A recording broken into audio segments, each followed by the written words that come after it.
Hey, my Liptons.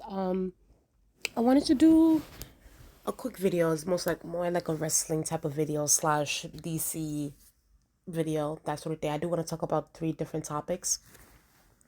First, I do want to start with The Rock. Um, I've been noticing these past couple of months that people on social media haven't really been feeling The Rock. People have been like kind of side eyeing him and everything like that, and obviously that has to do with the Black Adam movie and everything, the box office numbers and The Rock's involvement with the movie, with the production and everything like that. And now with this whole like James Gunn revamp of the DC universe, and like trying to do different things, trying to bring in new people, that sort of thing. And when I remember there was different articles that was coming out when this whole when James Gunn was got rid of Henry Cavill and stuff like that. And then I remember I did a video about it too not that long ago, discussing that The Rock was pumping up fake numbers. I'm saying that, oh yeah, this is how much The Rock's team apparently was pumping out numbers, saying, oh yeah, this is how much we're making at the box office, da da da. Not to say everything was false, but like they were saying that he was tweaking a little bit with some of those numbers. And then it came out that like the guy that played Shazam was supposed to be in Black Adam, but then The Rock was like, hell no, y'all not about to have this goofy ass character in Black Adam. Bring Henry Cavill, bring Superman. We about to have a thing. So a lot of that tea was coming out, and people haven't really been feeling The Rock. I noticed it like online. I was like, people, anytime The Rock's name is viral, or like people are talking about something about The Rock, they're like, oh yeah, he destroyed the DC universe, he destroyed the DCEU because of him. Black Adam bombed, and it's The Rock's fault, and blah blah blah blah blah. And now James Gunn is replacing him. Like they're tearing down this Black Adam thing. So we're just doing different things that's going on. Let me just say this. Do I think that it's The Rock's fault or the Black Adam, the movie franchise, that killed the DCEU or killed the DC universe? No, I don't think that's the reason why. Of course, the DC has always had its issues for a very, very long time. And I even though I don't think that Black Adam was like, you know, that sort of thing but it's like it was sort of like a little nail in the coffin. And I think that, management and stuff like that wanted to go with something else now. They're like, listen, like we really need to start from, let's tear down this foundation and let's build it back up with new people, new different ideas, new things. They recasted Superman, hell, like, and mind you, Henry Cavill is like the best Superman. They recasted him. They're really, really. And now on top of that, you look at Gal Gadot. She's another one too who's a bimbo, who came out and said, "Oh yeah, Wonder Woman 3," and then there's articles coming out saying that that's not true. They're not trying to do a Wonder Woman 3, blah blah blah blah. So even Gal Gadot is looking stupid. And I already talked about that. I already talked about that on my channel. You guys can go watch it. And I just think that with The Rock, and I know The Rock recently did an interview with um, Kevin Hart, and discussing what happened with the whole Black Adam situation, and why it was, in a way it was a failure. The movie and everything like that. And I went to go watch it. My expectations, and I told y'all guys before, my expectations were extremely low. I was not gonna go there thinking that I was gonna get immaculate, like, storytelling, immaculate. Like, I was not, because this is one of The Rock's movies. Can we be honest? Like, The Rock does not give us freaking Oscar worthy performances.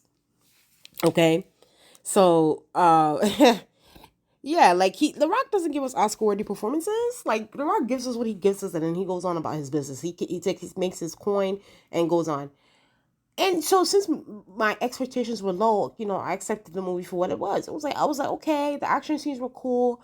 The storyline I could do without. Some of the jokes was like, it was whatever, you know. And that's what it was.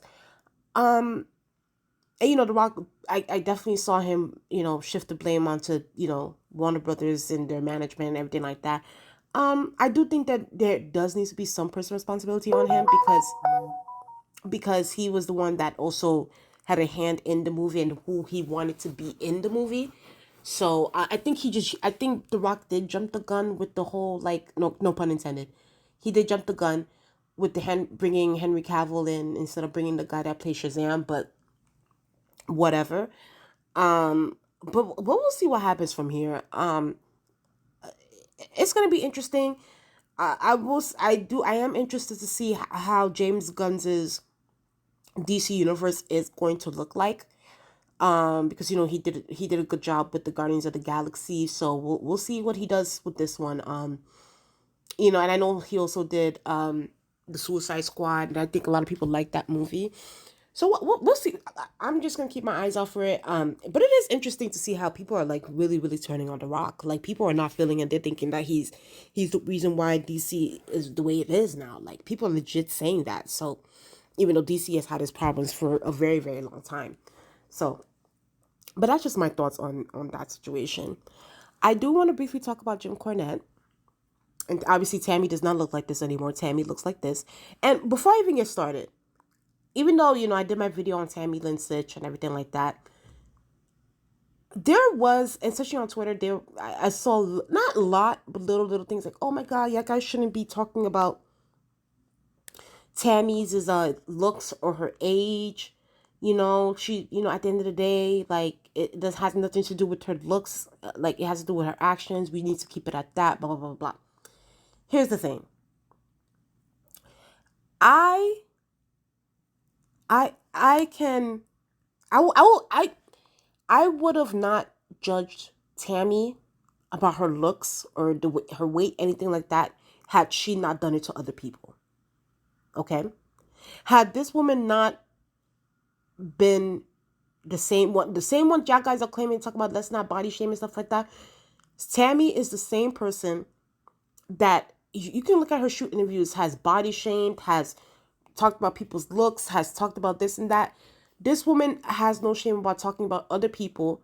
Like, I remember there was shoot interviews where she would talk about, Sable's looks, and like, her and Jim Cornette, they'll both be talking about other people's looks and this and that and that. So it's like, if they can dish it, they should be also be able to take it. So I feel no ways about me talking about Tammy's looks, her weight, and of course we're definitely here because of what she did, her actions and stuff like that. But if she looks some type of way, if she does this and that, we're gonna I'm gonna talk about it. I'm gonna point it out. It's very noticeable. Okay, clearly prison food is really good. Okay, this is the same woman that talks about other people's looks, other people's everything, talk about who she slept with, this and that and that. If she can be able to dish it and talk all that shit, she should be able to take it. So yes, we are going to point out how she's looking old as hell. We are going to point out how she's looking like Miss Piggy. We are going to talk about that. We are going to talk about how she must be eating a whole goddamn pork chops in prison. Okay. Now, back to this photo must be from like maybe 10 years ago, because she actually looks really nice here. But I do want to say this though. And I spoke about this during the Dark Side of the Ring review for Tammy and Chris Candido. And I said it then. I was like, listen, Jim Cornette, before I didn't understand why he wasn't really, I mean, he did touch on like this whole, like, Tammy allegedly killing somebody and like going to trial. He did maybe make one or two videos, but he's not like really like keeping his foot on the neck of this case and this situation, right? He's not making various videos just discussing like, oh my God, this and that, the way he would with other people. Okay. And I just went to go check on it. And maybe, listen, maybe it's coming maybe tomorrow, today or tomorrow. I don't know. Or maybe even next week. But I did go check on his channel to see that if he spoke about the Tammy pleading no contest to the hit and run. And I saw no video about it. And don't get me wrong, I like Jim Cornette. I do. I think that he's a cackle. I think that he's funny. I don't agree with everything that he says, but there are certain things was like I think that you can't just be watching people who you like. You have to watch people who you can hear different opinions from, different thoughts, that sort of thing. Even though I don't agree with everything that Jim Cornette says, like I do appreciate his commentary and things like that, but I do feel like there are times where Jim Cornette is biased. You know, he is biased, and that's definitely the case when it comes to Tammy because and Jim and I noticed in the Dark Side of the Ring, Jim Cornette legit sees Tammy as a daughter. Like, and I said it in my Dark Side of the Ring review. Jim sees her as a daughter. He sees her as like someone like he's like, okay, she came into the wrestling business. Like, I help her build up her character, that sort of thing. I think she's smart. I think she's witty. She's really, really good, beautiful, good looking girl. Let's do something with her. And I think that he, in a way, sees her as his project. Like, he's the one that brought her into this space. He's the one that made she, you know, she became this big name if he hadn't give her that look, right? And I completely understand that from that step because I think that Jim is hurting from a fatherly standpoint when it comes to Tammy. But however, I do think that Jim needs to be consistent with making the videos and making it because Jim will talk about like he would talk about everybody. Like he would talk about any little thing, even a tweet. You know, even a little tweet. Jim will talk about a person's tweet, person this, you know, Matt Hardy. Hell, he loves shitting on John Moxley. He loves talking about AEW and how crappy it is and how like the inmates are running the asylum. And then on top of that, with the WWE, like he would talk about so many different things. And and let me just say this. Let me just say this. I just feel like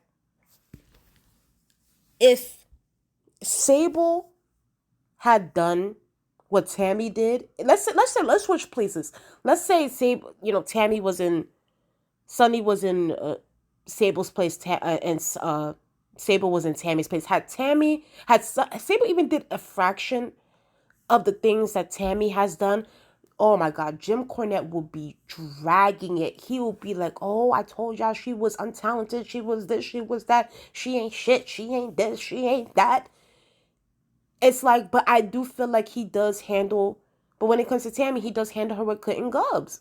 I do feel that way. I do. And I understand, yes, he did make a video at the time when it was revealed that she allegedly killed this man. She did, and he made a second video about the lawyers leaving.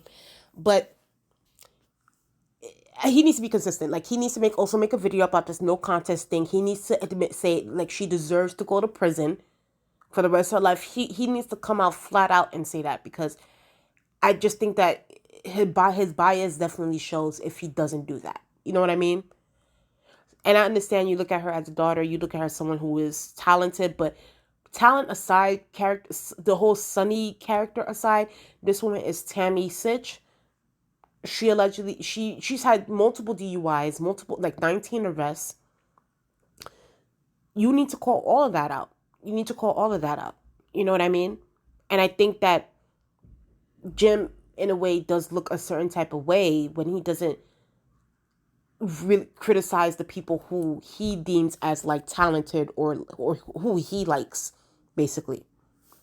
So that's just me. I just feel like Jim should keep that same energy with everybody, like whether that be Vince Russo, whether that be John Moxley, whether that be Eric Bischoff, whether that be whatever. Like it needs to also apply to the people who you like, okay? And that is Tammy. So yeah, but you know, Tammy, she's supposed to get sentenced on the 27th of November. It's gonna take so long. I'm just like, girl, just sentence her right away. Like, put her away. Throw away the keys. But yeah, she's gonna be sentenced. So since she already pleaded no contest, there is gonna be like not. I don't think there's gonna be a trial. It's just her being sentenced during during this time. So we'll see what happens. Then I'll definitely keep you guys updated. And like I said, any little thing, I'm gonna report it about Tammy Lynn Sitch because this woman, she thinks that her shit doesn't. For so long, she thought that her shit didn't stink because she talks so much shit about so many other people. She's done so many other things, but yet when the chickens come home to roost, no Malcolm X, when the chickens come home to roost, you know, now it's like, let's just eat pork chops in prison. Like, no ma'am, we're gonna keep that foot on that neck, sweetie. We're gonna keep that foot on our neck, and we're definitely gonna see what's happening. And also, Tammy's also being sued by the victim's family and by another family too. So we gotta keep that in mind when this whole thing is going through. So I'm definitely keeping y'all updated on this case. Lastly, I do want to say, and it's unfortunate I had to put Terry Funk's video before Tammy, but I do want to say, rest in peace to Terry Funk. Terry Funk was a legendary wrestler. This man, like, his career was spanning decades in the wrestling business. He Terry Funk, I don't think people talk about this a lot. Maybe they do, but Terry Funk really, really legitimized ECW. Like, at the time, the ECW was a very small niche wrestling business, wrestling company. But then when Terry Funk came in there, because Terry Funk was a huge name in the wrestling business, so when he came in there, he really, really legitimized that company. And he's one of these guys where it's often imitated, never duplicated. Like, he's just one of the best, and I think nobody did it as good as him. So I definitely want to say rest in peace to him. And like, it's crazy because it's like, I couldn't imagine. Terry Funk obviously isn't from my time, but I definitely knew about him during the Attitude Era and that sort of thing. I couldn't imagine like one of my faves, like from the wrestling, like Stone Cold, like Steve Austin and stuff. It's like, I don't even want to think about it because like, I feel like I might cry in a video talking about it. Like, I think I might end up like crying if like, because I love Steve Austin. Like, he's one of my favorite. I couldn't imagine him like going like, and of course everybody has their time. Everybody has their nobody's here forever. So, but it's like, oh my God, I think I'm gonna like, I don't know. I think I might be heartbroken when that happens. Like, I don't know. But rest in peace to Terry Funk. He's just someone who was just amazing in the ring, and very attractive man too. Very attractive man. So, but yeah, y'all, that was just my video on that. Please tell what you guys think in the comment section below. Please like, comment, and subscribe. Let's get up to 600 subscribers. And I'll talk to you guys later. Bye.